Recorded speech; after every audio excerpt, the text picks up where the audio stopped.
This is episode 25 with Steve Eagle.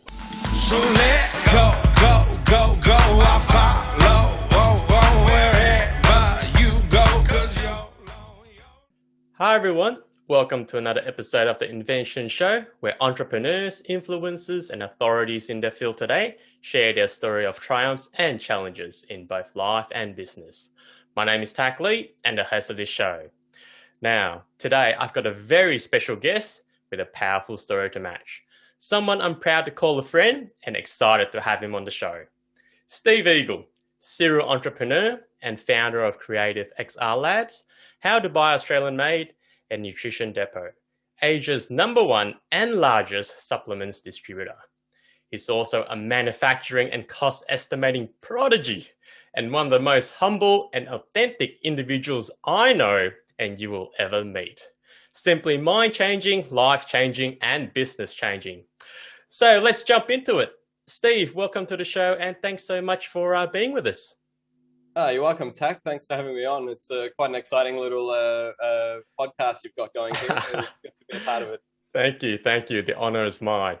Now, the first thing I like to ask all my guests, Steve, for those who are not familiar with yourself, is can you please give us a window into your background, who you are, and what was your first job? Yeah, sure. So I guess you could call me a product development specialist through my career. That's really where my career has blossomed, I guess, or found its feet. Before that, I studied fine art. I studied sculpture and photography, and then moved into prototyping with the sculpture skill set. In terms of business, I've always had side hustles while I was working through my career. And I guess over the last sort of 8 to 12 years, those side hustles have now become my main concerns and allowed me to step away from the corporate world. So still in product development, I still love that space and still building businesses and product as we go. Excellent. Now, Steve, you sort of mentioned you started your career in the corporate world and in the automotive industry. So why did you decide to venture out on your own? I mean, you said you've always sort of had a side hustle, and I guess you've always been entrepreneurial. Yeah, it's a good question. I guess I really started looking at ways to become independent in terms of being an entrepreneur, or in terms of financial freedom, really, around the age of 17, 18, 19, that kind of time. And my father started giving me books like Robert Kiyosaki's Rich Dad, Poor Dad, and Napoleon Hill's Think and Grow Rich, and all these other kind of staples, I guess, of early business reading. And they really resonated with me. They really showed me that you could dream bigger and do bigger things. And I guess really from day one in my career, I was earning not a great amount of money. My first job was $13.70 an hour, I think my wage was. After I'd left university. Before university, my first job was helping to grow bonsai trees at $5 an hour. So that's a cool job. Yeah, it was a lot of fun, but it didn't pay very well. And so I guess I was always looking, I remember in those days when I was on $13.70 an hour, thinking, how could I earn $100 an hour? It just seemed so far out of reach. And I was always looking for ways to grow that number. And then later in my career, I guess, moving away from that. But in terms of starting in automotive, I guess I was fortunate in a way. I sort of started with a foot in both camps of automotive and aerospace. And I guess I was fortunate in such a way that both automotive and aerospace use so many different types of technology. So, in automotive, you've got glass, rubber, lubricants, metals, plastics, software, electronics, even explosives in airbags, things like this. So it really gives you an exposure to a huge amount of manufacturing, which is really what I use then to start building ideas around how I could use some of that stuff I was seeing to build my own product and my own business. Oh, excellent. Now, you founded, many different businesses through your journey, but I want to briefly touch on two. The first one is How to Buy Australian Made, and then the second one we'll talk a bit about later is Nutrition Depot. Now, firstly, How to Buy Australian Made, which I'm proud to say I'm part of. Now, can you please let our audience know what is it about and your vision there? Yeah, sure. It's a really exciting business for me actually, and it's one that I guess is a bit of a passion project, and it makes okay money, but it really is something founded Mm-hmm. uh, and close to my heart to help other people use the manufacturing capability that we've built up in Australia, and really start to build businesses based on that high quality output that Australia is so good at. Mm-hmm. I guess all of it comes down to a simple concept, which is you make your money when you buy. Mm. And you Yep. might have heard this sort of echoed in the real estate industry or in stock market investment industry. People talk about you making your money when you buy in terms of that investment. Mm-hmm. It's actually no different if you're looking at doing manufacturing or physical product. You really have to nail down how Mm-hmm. you get that product. You know, what type of Yep. product is it? What are the costs around launch? And how to move through that early phase of product development. If you Mm-hmm. do that well, then it's entirely possible to do something like make your money when you buy. If you get that right, then the rest of your business becomes far easier. So I guess Most in definitely. Yep. how to buy Australian made Mm-hmm. .com.au, what we're doing there is trying to give people an education in how to do that. You know, Mm-hmm. and it's based on the same methods and principles we use in all of my companies. And there are methods and processes that I developed while I was in some of the bigger Mm-hmm. companies in automotive, such as Toyota and Ford and Mm-hmm. these other ones. Learning how they move through that moment of product development Yep. and product validation early on in a Mm-hmm. very efficient way, a very lean way, and make Yep. clever decisions along that path so that Awesome. you're not burning your budget and running out of Yep. options. Yep. No, awesome. Awesome. So, Steve, for our audiences out there, if they want to get involved, how do they go about that? The best way to get involved with what we're doing in How to Buy Australian Made is to rock up to one of our free workshops. So we're hosting them reasonably regularly. You can go to our website, howtobuyaustralianmade.com.au, and find out when the next free workshop is. Mm-hmm. And in that free one-day workshop, what we do is run through my entire process, actually, for going from a concept, I've got an idea, I want to launch a product, all the way through negotiating with the manufacturer to actually bring Mm-hmm. that into market. Yep. And from there, you can really open up your opportunity to sell any way you want. And that's really an important thing to understand. That breaks you out Yeah. of Most the Amazon definitely. trap or the Mm-hmm. eBay trap Yes. or Yes. the Yep. Shopify trap Yep. Yep. or any one of these other things, and gives you the power in your business to select which Mm-hmm. markets you would like to actually, sell your product in. Yeah. And that was a real fundamental, I think, pillar of how my companies have grown and scaled, Mm-hmm. because we're not, held at gunpoint by Jeff Bezos telling us what our margins are going to be. We can take our product somewhere else. Yes. That's been a really important part of how we've grown. Excellent, excellent. And for our listeners out there, I'll put the link in the show notes. And now, Steve, secondly, I want to talk about Nutrition Depot briefly as well.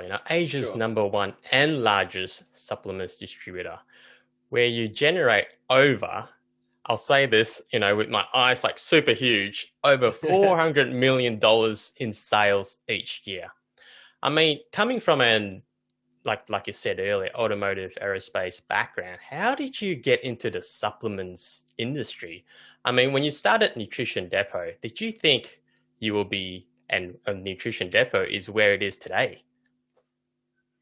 Sure. So I guess I always wanted it to be big, and it's not only me. There's a whole team of us working to build that business. So Yep. while I speak about it in this way, you must understand there's other partners involved, Yep. and it's truly a global company at this point. Yep. In terms of the growth, from my perspective, I've always seen through my career how big business does it. Right. So I've seen how the likes of Ford and Toyota that I mentioned earlier sort of cement themselves at the front of the pack in terms of product development and manufacturing and bringing product to market, and how they leverage certain processes to scale. And when I talk about scale, I'm not talking about growing your Amazon business from $5,000 a month in revenue to $20,000 a month in revenue. That's not scale. That's growth. Right? They're different things. Yes. Scale is being able to repeat your business model and replicate what you do with no extra time or no extra effort spent by you to do it. That's genuine scale. That's a right? gold nugget, that one, Steve. Right, and in terms of how you hear a lot of early entrepreneurs talk about scale, they simply think about the money.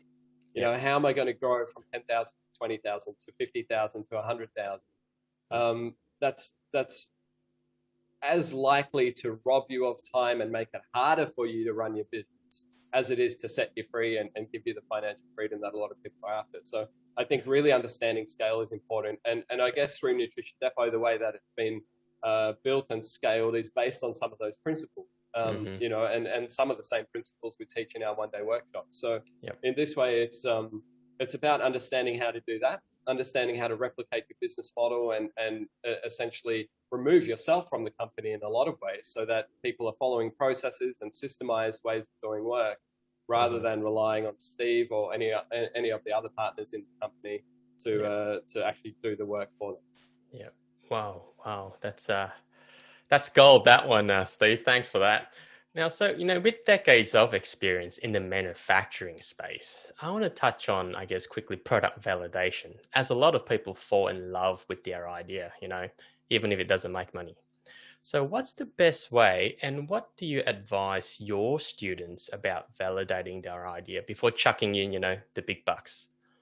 Sure. I guess the golden standard here is customer feedback. That's ultimately where you're going to learn, you know, what's desirable or not about your product. So how do you do that then when you don't yet have a product or you're just starting the journey? That becomes an entrepreneurial question of how do I get validation from the marketplace that I'm doing the right things without actually yet having built my business. I guess for me, the experience in this has been to go to industry leaders in similar space and ask them for feedback, you know, and build a network and actually get some support or some insight from other people doing it. And what you'll realize as an entrepreneur reaching out to other business owners or other entrepreneurs is that they're actually very happy to help. You know, 9 times out of 10, they will give you a half an hour of their day to talk about your ideas, you know, and just help you take that next step. Or they will, you know, point you to the right person who could do that. And I'm a firm believer of learning from other people's mistakes and success. You know, we often learn from learn from other people's mistakes. Well, that's only half of that coin. The other side of that coin is also learn from their successes, replicate the success that you see, mimic the success that you see, and you ultimately be building that success yourself. I think that's a really important thing to do is at that early stage in your product ideas, try and measure how you're building your product against tried and tested principles around product development and how you see other experts in the industry moving at the moment. Okay, excellent. So for our listeners out there, Steve, and those who are thinking about getting into the products and manufacturing space, what would you say are your top 3 tips for starters? Yeah, sure. So I guess there's an overarching concept here that I want to relate, and then I'll answer the three tips I've got. The overarching concept is that manufacturing is just not that difficult to understand. It can appear to be a bit of wizardry and magic when you're not involved in it, and you just sort of see companies and brands produce product after product after product into market, and you may be not sure how they do that. But there's really only 3 things you need to comprehend with manufacturing. That is the raw materials that a product is made out of, right? That's the first thing. Understand your raw materials. Secondly, is the process required to transform those raw materials into your product, right? And then basically that's manufacturing, raw materials being transformed into something. And then understanding that those 2 things, the raw materials and the processes, generate cost, right? They're not free. They take some cost in terms of time and money and labor to actually develop, right? And turn it into a product. So that's the first thing. Understand that manufacturing is actually quite simple. It's only those 3 things: materials, process, and costs, right? That's the first thing.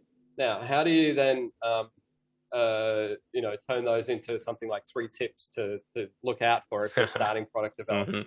I guess the first one is get involved in the manufacturing space, right? Don't use something like a sourcing agent or a broker or a middleman that's having that conversation for you. That's an intrinsic risk in your business. If you don't understand what you're doing in your business, you probably don't understand your business itself. So true. So that would be the first thing. Get involved, right? As a first tip. The second tip would be don't buy inventory until you absolutely understand your business model. So I see this a lot in online entrepreneurial spaces where people will sort of get excited about the idea of having a business.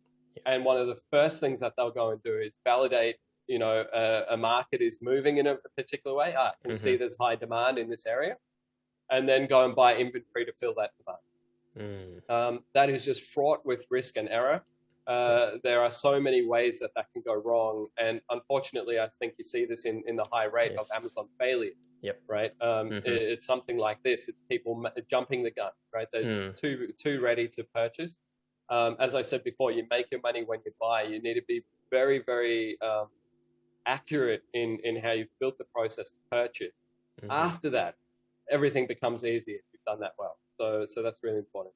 And then I guess my third bit of advice would be to take advice from experts and watch how experts work in manufacturing. And often what you'll see is decisions are made very quickly and then they're adjusted after the fact. So, okay, we're going to build, a product X. Great. Let's start getting the pieces together for product X. And then along the way, oh, hang on, this material's not sufficient. We need to change material or something like that. It's more often than not the best way to build a product is just get started. Start immediately, take immediate action, get started, and then adjust your strategy as you develop. I think that's probably an important one to recognize. Wow. A wealth of knowledge there, Steve. Love it. Now, moving on to your journey as an entrepreneur. As all entrepreneurs know it can be a lonely and challenging journey. How does Steve Eagle manage risk and fear? Good one. Yeah. Look, fear is a myth. It's not real. And I can say this because of a moment that happened to me in my life. I was actually attacked and stabbed when I was living in Canada, and I died for 6 minutes before I was able to get the help I needed to bring me back. So in this way, what I learned through that moment is that, this is going to sound like quite extreme, but the ultimate fear that we normally have is that we won't be okay and that we'll die, right? Something will go wrong. We'll run out of, we won't have anywhere to live and we'll be exposed. And then ultimately the fear out of that is death, right? That's where you're going to, the end game of that scenario. So, I guess in terms of fear and the fear of death or the ultimate fear, if you like, what you need to realize is it's just not that bad. Dying was one of the most incredible experiences I've ever had.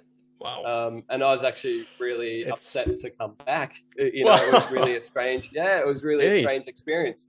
And it's not because I'm a negative person. I'm a very positive person. But just in that moment, the couple of months following that, I really didn't want to be here. What I experienced was so beautiful that I wanted to go back to. Wow. So the ultimate fear then is actually not something to be afraid of, but rather understand that it's a natural part of life. It's another doorway leading us into another area of our existence. So in this way, then what is the fear that we have? It's really unfounded. There is no requirement for fear. And I think fear stops us from doing a lot of what we're capable of doing. So I'd say, for one, if you can find a way to put your fear aside, then that's a really powerful thing to do. Fear is natural. I still get scared sometimes in business and in general life, but I always put it aside. I go, okay, that's fear. All right, put that to the side and make some good decisions. The second part of your question was about risk and managing risk. My strategy there is around database decision making. So don't make decisions based on your own assumptions. Don't make decisions based on your own feelings or emotions. I would always go back to being a data-driven decision maker. So look to the qualities of first principles of whatever it is that you're in. If you're in manufacturing, it should be the first principles of manufacturing. If you're in law, it should be the first principles of a legal argument. Go back to the first principles, be data-driven, and that will go a long way to getting it. Excellent, excellent. Well, that's a story in itself. Steve, you should write a book about that one. That experience. It's wow. That's amazing. Now I hear that a lot. Maybe one day. Yeah. I'll be the first one to buy, and I'd like to have an autographed copy, please. All right, you're on. Okay, now Steve, your work ethic is impeccable. Now, can you please share with us what's your biggest area of improvement and challenge to date? I mean, I'm pretty sure it hasn't been all rainbows and unicorns. Right. Yeah, interesting question, because my parents would probably think very differently. And I've changed a lot in my career. I've had to change. And I think to be successful in business, we need to adopt change. Change is the only constant in life. And there are things that millionaires and billionaires do differently to regular people. That's why they end up with the success that they've got. It sometimes hurts to wake up at 5 a.m., but they will still do it regardless, because they know the rewards are on the way as well. So I think that's important, is to understand that change is constant, and you need to embrace change and be okay with dealing with change. I would say the biggest challenges for me along that journey, and the things I still work on daily, are probably two things. One is persistence. I never give up. And if I want to see change in a particular area, or I want to develop change in my own life or in my business, I just will not stop until I've affected that change. And it doesn't matter if I'm doing 2 minutes a day is better than 1 minute a day. Right. So I would just focus and chip away at it until it's done. So I think that persistence is really important. And the other thing I would say is your mindset. And I don't think the mindset work ever stops. I think from day one until the day you pass away, if you're serious about business and serious about personal freedom and all the wonderful things businesses can do, then really your mindset's an ever-developing thing. As you learn a new skill set, you master that skill set, and you start looking for the next step. And in terms of being open to that and committing to your own mindset, commit to doing that for yourself. I think that's an important thing as well. Mindset's incredibly valuable and very important. Awesome. Now, aha moments, Steve. I'm pretty sure you've had a couple of those. Now, I'm curious on your take on aha moments, and what should people do when they do have those light bulb moments? I mean, is it a case of the speed of implementation where when you have the thought, okay, you have to action it, otherwise it just falls away? I think aha moments are just a fantastic thing that the brain does to us, right? And there's a fantastic saying. I think it was a gentleman by the name of Paul Blackburn who's where I heard it first, and he said, "We don't learn over time; we learn in an instant." Now, we might study a subject over time. It might take us years of study to get to a point of learning. But when that learning happens, it happens in an instant. It's instantaneous learning, right? And this is really important to notice, because I think this is what aha moments are. They're the penny drop moments where we get that instant learning. So if something's resonated with you so deeply and so clearly that you have that aha moment, there's three ways for you to digest that information. One is through your auditory skill. You can hear about it. Somebody might tell you what that aha is, right?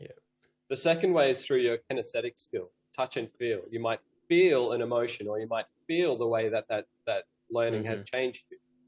And then the third way is really through, I guess, our ability to then translate what we've learned into how we implement, right? So taking action on it, as you said before. So we can do these three things ourselves, right? We don't need anybody else to help us. And I'd immediately look for ways to turn that aha moment into a long-term memory through implementing these things. I would want to feel something about it. I would study the emotion that it made me feel. Why did that aha make me feel different?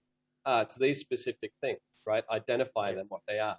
Then I'd normally write them down, right? So I can then visualize and see and get a physical experience of feeling that emotion or feeling that aha moment being crystallized, right? Actually writing it down. This thing was important to me because of X, Y, Z, right?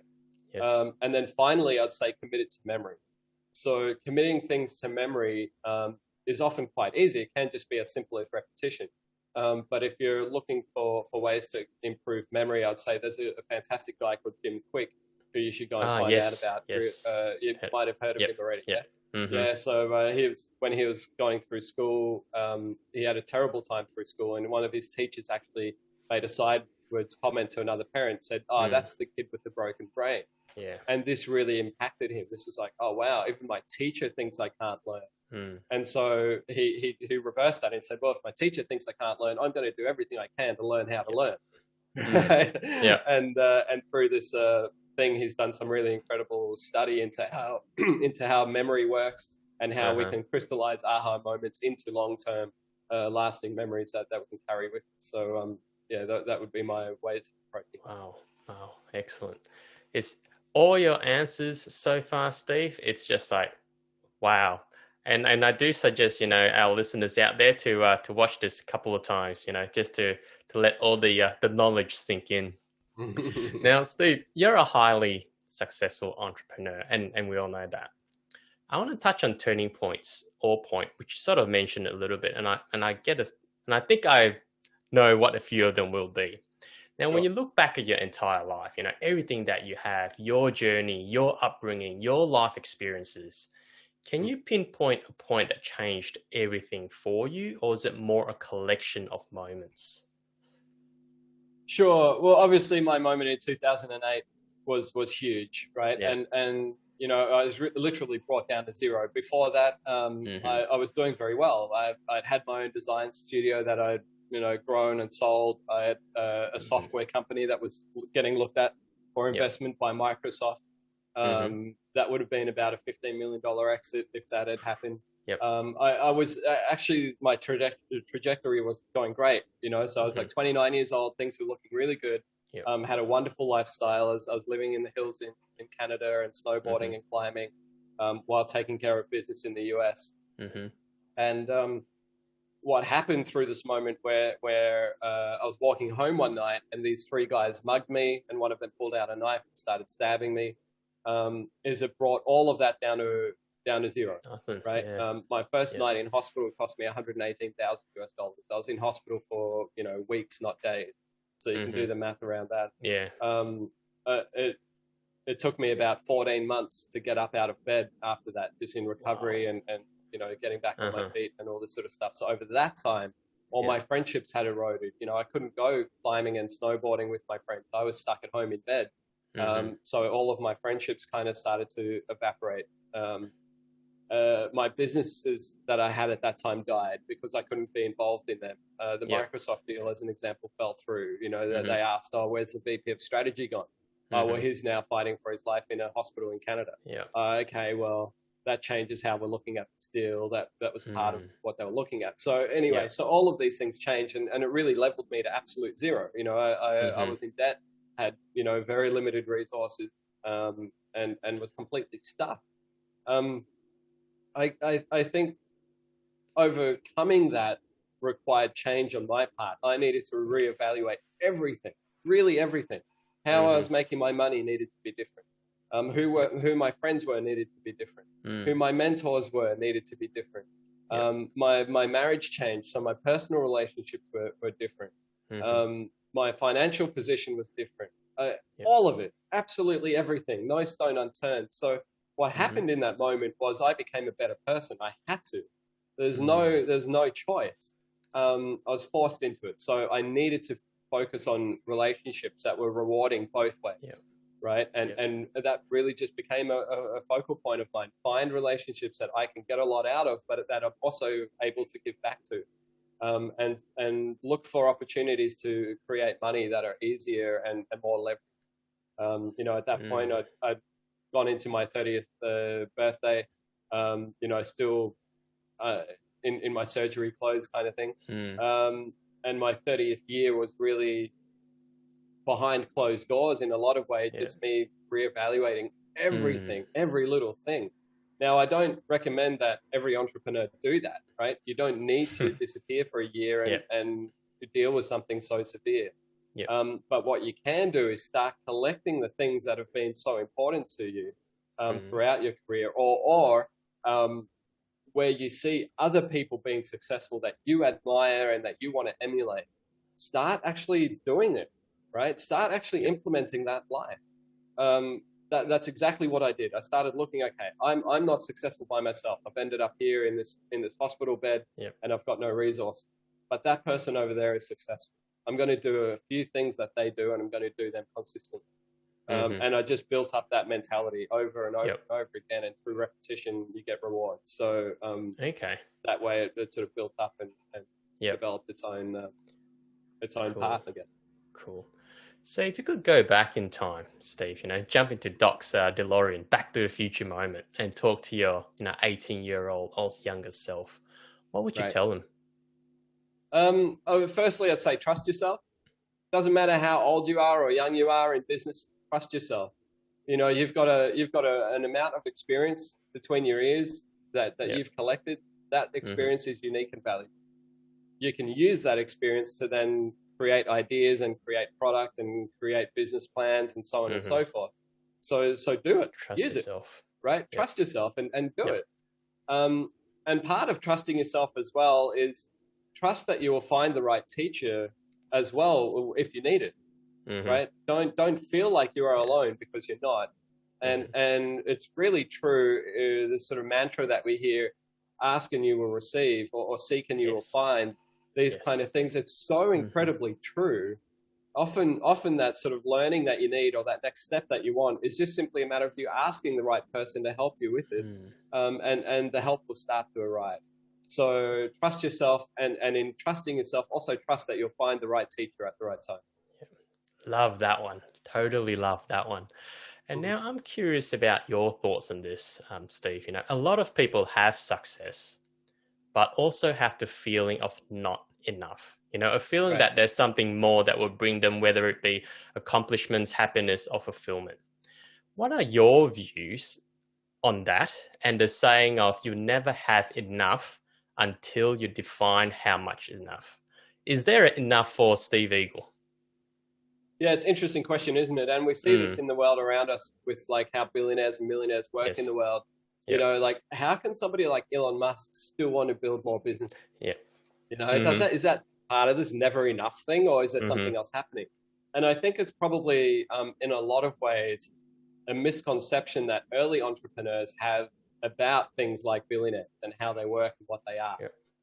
Now, a good example of this would maybe be Jeff Bezos. When Amazon was a $10 billion company, Jeff Bezos was still driving his 15-year-old Honda Accord to work. And there was this one journalist who was sitting in the car with him one morning and called him on it and said, Jeff, you're the CEO of a $10 billion company, and yet you're driving this, terrible old car around. What's the go with that? And Jeff's reply was great. He said, well, it's a perfectly good car. It doesn't need to do more than what it is. And I think in this thing of understanding how billionaires are and what grows a $1 billion business, you need to also understand that for a billionaire, every single cent that goes through that individual's hands is usually allocated, right? It's usually allocated to a certain business project, or an investment, or it's a debt repayment, or it's, it's not money that's free to slosh around in a bank account and go on a trip to, Morocco in the summertime. It's not that at all. It's actually the opposite. It's actually a constant fight to find resources to allocate to let the businesses do their thing. Right. So being a billionaire or being a millionaire, I think it's far more about you facilitating success rather than you necessarily being successful yourself. Your success becomes a symptom of you creating success everywhere else. So, that's really important to understand. And this observation of things are never enough. It's usually in a moment where businesses are going through that phase of growth or through that moment of being really resource needy. They're hungry for resources in terms of, human capital, in terms of actual capital, investment capital, in terms of, footprint and ability to operate under different legal structures or financial structures. It's normally this insatiable hunger, and you kind of have to feed the beast to grow the beast, and it's that trap. True. Right? Yep. So in terms of business, I think that way. But in terms of me personally, I mean, I've had moments, some of the happiest moments in my life when I had nothing at all. So I know in myself that I can be happy regardless of where I am or what I'm doing. I can find happiness. So in that way, you know, I already have enough. Yep. But what I'm doing with what I've got also creates an appetite for more, as discussed in terms of business. So you have to be careful how you observe that, and you know, saying things like, "Oh, that's a greedy billionaire," or "That's a greedy millionaire," I think is often a naive statement. You actually don't know. True. Yes. You don't know what's going on in that person's. You know, I've met millionaires who are absolutely on their back teeth with the amount of money that they've got. They're barely paying rent. And yet, if you look at their business infrastructure, they're, you know, worth tens of millions of dollars. That's a real circumstance that happens quite often. Okay, so what does success mean to you, Steve, and how do you define it? For me, it's about freedoms and different types of freedom. So I think the first objective for anybody who is entrepreneurial or wanting to build a business, aside from the altruistic stuff like wanting to make a better world, or, you know, I see these people have a need and I can fulfill that need with a product or something like this, right? Those are altruisms. Beyond that, we can look to our personal wants and needs. And I think most people at some point want financial freedom, right? That's a big reason people get into entrepreneurship. And that financial freedom can be a different number for everybody. Yeah, true. What we perceive, I think, is that financial freedom then gives us other freedoms. If I'm financially free, I can then have freedom of time. I can choose how I spend it. Or if I'm financially free, I can then choose when and how I travel to different places. So then I've got freedom of movement. So it's really about freedoms, I think. And if we can understand what our personal wants are for our personal freedom, then we can build businesses that support that. I think it starts with financial freedom for a lot of people and grows. Oh, excellent. Now, I just want to talk about sort of the other side of the coin, as you can call it, Steve, you know, and in your opinion, why people don't succeed. I mean, you've been around the block, achieved a lot of success. What is the difference from someone who is successful to someone who is not? I mean, do you see any common traits? Yeah, sure. So I'm going to say straight away two things that I really want your listeners to pick up on. Yeah. If you're in a moment where you're like, I wish I was more successful, right? The first thing is to realize that a lot of that happens internally for you. Yeah. Right. It's a mindset thing. A huge majority of it is mindset. Beyond the mindset stuff, and that's something that we can all figure out. Like I don't think your mind is not a mystery, right? Your mind is something you own. It's inside of your body. You can understand it. So that's the first thing. Is understand your mind and where your thoughts come from and how you digest your thoughts, how you process them. Beyond that, there's no difference at all between a billionaire or somebody struggling to pay the rent week to week. There really isn't anything. The only thing beyond mindset is the strategy that those people have used to achieve what they want to achieve. So how do we think of this question about strategy? What are the right strategies? For me, I think the right strategies are to implement, right? You have to do the things that you learn about to become good at them. Practice makes perfect, right? So implement. Then I'd say persist as well. Persist in failure, right? It doesn't matter if you fail. What matters is how you recover. Everybody fails at stuff, right? So fail, that's fine. Don't feel bad about failure. But make sure that when you're failing, you can recover from that failure. If you're taking risks that are so big that the failure would mean, you know, death to your company, or, you know, you get kicked out of your house or something like this, those kind of failures can really be disruptive. So manage your failure, but don't be afraid of failure, right? Yep. And then I would say finally, which I guess is a nice way to sum up those 2 points, it's just, you know, my favorite quote, it's a Winston Churchill quote, and it is never, never, never, never, never give up. Just don't stop, and so many successful people attribute that single thing. I just didn't stop, and then I became successful. So many successful people attribute that one factor as to the reason why they are. Yeah. Excellent. Now, Steve, the world is rapidly changing, and will continue to evolve. What values do you see are important to instill in kids these days? So to give them that competitive edge. Don't give up. Yeah, look, I think we need in kids especially, and I guess in society everywhere, I sort of think that we need to build more robust people. Yeah. Getting offended because somebody doesn't agree with how you see your own gender is not a valid reason for offense in my mind. Yeah. And we see a lot of this. I just picked one example, but we see a lot of this in the media at the moment where I think people hang their results or their outcomes or lack of outcomes on false reasons, like, oh, well, I was offended by that, so I didn't want to engage. It's just not good enough. Yeah, it really is not. I mean, if you look back throughout history, we're living in the most resource-rich moment of human existence that's ever happened. We have never had it better, right? We just haven't. And that's across every metric, all of it. There's not one metric that's going backwards at the moment. All of them are improving. So we can't say things like, oh, because of these external factors, it wasn't good enough and I couldn't do something. That's a false logic. You're ignoring the reality of data collection and science globally if you have that view, right? Yeah. So then the question becomes, what values do I need to persist to do a better job of that, right?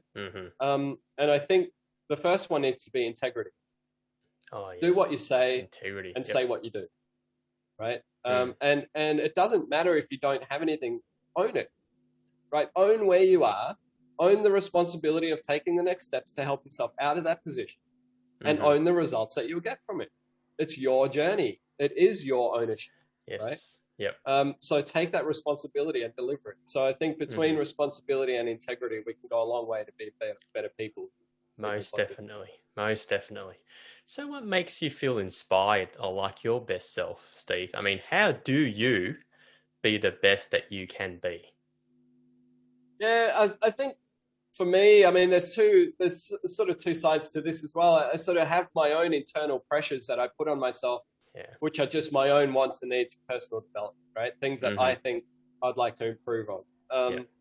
And everybody has that. So if you can identify those things and actually do work on them, you'll get the results of what you put your effort into. Your results follow your focus in that way. So focus on being a better you, and you'll become a better you. In terms of what I see that interests me, like in business at the moment, where I think the opportunities are and what's exciting to me, I think the entire financial infrastructure of how we live is ripe for change. Right. So I think things like cryptocurrencies are really just opening the door in the same way that social media opened the door for us to have this global collective conversation around things like politics and how, different skill sets are applied in different industry. All of that as social media stuff that we have now has done that for social interaction. Yes. The financial evolution will do that for business.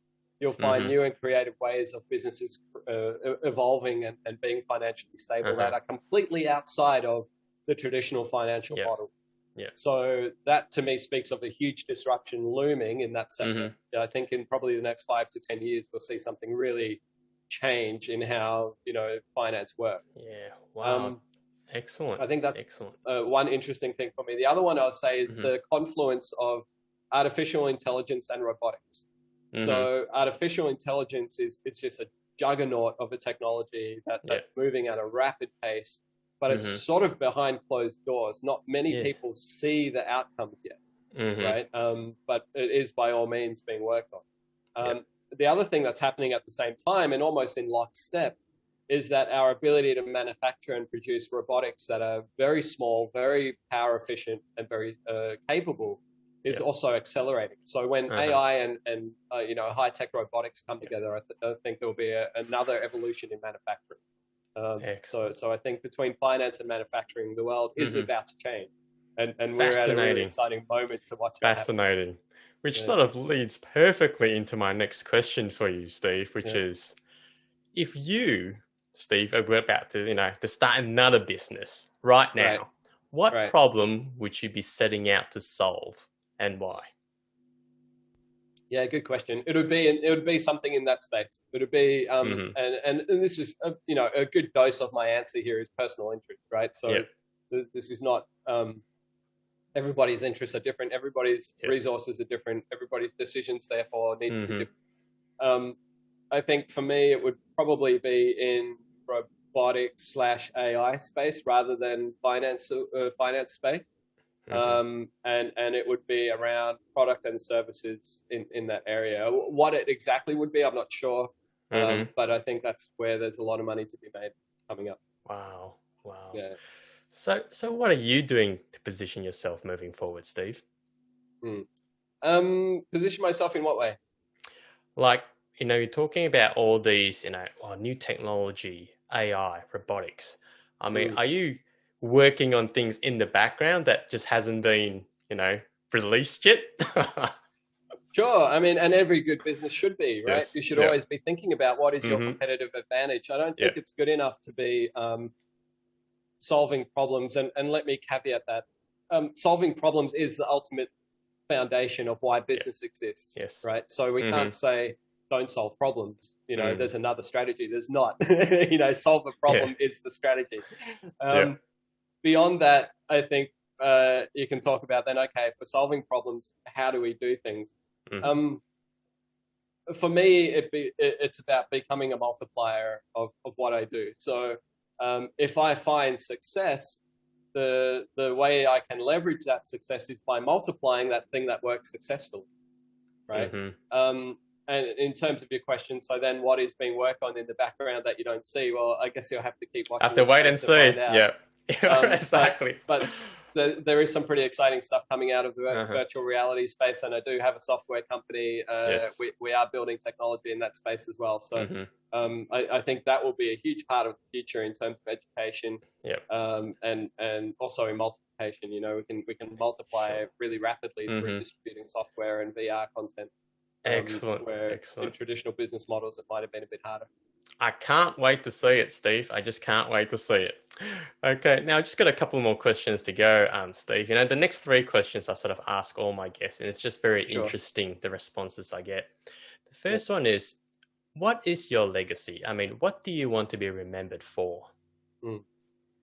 Really important question. And I think this is really worth you thinking about. If you're looking to start a business, you should probably start here.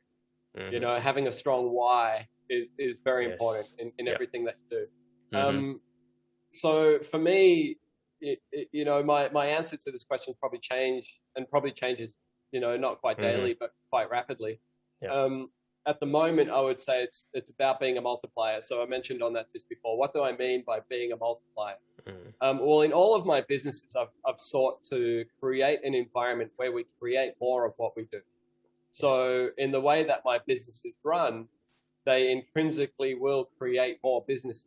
That's kind of how they're geared to operate. They will intrinsically create more product and a higher quality product every time. That's intrinsically baked into how they operate. In terms of something like how to buy Australian made, it's creating more businesses buying Australian made product, which will create more Australian made product, which will have an ongoing multiplication effect, right? So that's what I mean by being a multiplier.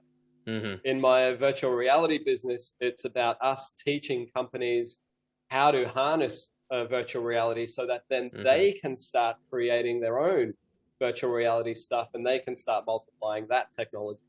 So that's what I mean by being a multiplier. Set up ways in your business that your customers become multipliers of what you do. It's a very powerful way to scale, and it will leave a legacy of its own nature anyway, just by doing that. So for me, paying attention to how we multiply is probably my legacy. Hopefully in years to come, we'll see far more people doing similar stuff and having similar success. Love it. Now, and if you could have a billboard with anything on it, Steve, what would it be and why? That's dangerous. I would probably say at the moment it would be something like cancel culture. This whole thing, I'm just astounded by the way the media is working at the moment. I'm astounded by the way people are buying into some of the ridiculous messaging in the media. And ultimately, all of this comes back down to personal responsibility. Take responsibility for your outcomes. If you own your outcomes, then also understand that it's your actions that delivered your outcomes. So if you own your outcomes, you're owning your actions. If you're owning your actions, improve yourself. Yeah. Improving your actions will improve your outcomes. So, we can listen to all the stuff that goes on around us, and get upset about it or whatever, shake our fists at the sky. Or we can spend that same amount of energy just being better. Yes. And one of those things will give you results that you really care about. And it's probably the second, not the first one. Yes. So true. So true. Okay, Steve, what superpower do you wish you had and why? I've always thought it would just be amazing to be able to be invisible. And I guess this happened early in my career because I was just so desperate to understand what happened behind the closed doors in that business meeting, or to see how that conversation went. And I was just trying to glean every little tidbit that I could from the successful people that I saw in my life around me. And it just felt like, if I could just be a fly on the wall, then I would discover the secret to their success, and then I could go out and do it for myself. So I still kind of have that sort of thought. It would be really interesting to be able to sit as a fly on the wall in some top-level conversation. Yeah, most definitely. See who's actually saying what. I think I'd learn a lot. Yes. All right. Fantastic share, Steve. We'll have to work towards wrapping up and super mindful of your time. Always great to chat and grateful for your honesty, transparency, and willingness to openly share. Now, you're someone who's always willing to lend a hand, and it's so much, appreciated. Thanks for that. I just have two final questions. First is, where can people find out more about yourself, and your ventures if they want to get involved? Yep, sure. So there's two places you can find me. So the first is on Facebook. No surprises there. So you can look at, you can search at Facebook @ and then The Real Steve Eagle. So at The Real Steve Eagle, you'll find my personal Facebook page. Yep. You can also look on our website for howtobuy.australianmade.com.au. Come along to one of our workshops. It's a great place to start a conversation. Yep, and for our audience out there, I'll put the links in the show notes. And secondly, Steve, what parting words of wisdom would you like to impart for our listeners? Good question. Look, back yourself. Trust yourself that you can do it. Believe in yourself. The resources you have are as close to infinite as we've ever had them. You can find out all the knowledge you need. So back yourself and trust yourself to do it. When you backed yourself and trusting yourself to do it, implement. None of the cool stuff you see, whether it's related to business or any other faculty of life, none of the cool stuff you see will become yours until you actually start doing it. So implement. And then finally, don't let failure stop you. Failure is a natural process in learning. So never give up. Excellent. Love it. Now, again, incredible wisdom, a wealth of knowledge and learnings. Thanks again, Steve. Truly appreciate your time. Stay well, be well, and take care. Thanks, Tack. Great to be on, and looking forward to catching up with you again soon. Will do. All right. I hope you've enjoyed this podcast. You can find me at turn-x.com and also on social media at iam.tacklee. Thanks for listening, and I'll see you in the next episode. If you're enjoying this podcast, please do make sure you subscribe and take a minute to leave us a review. Thank you. YOLO, it's our show. There's one thing we know with all our cargo. It's Turn X, our hero.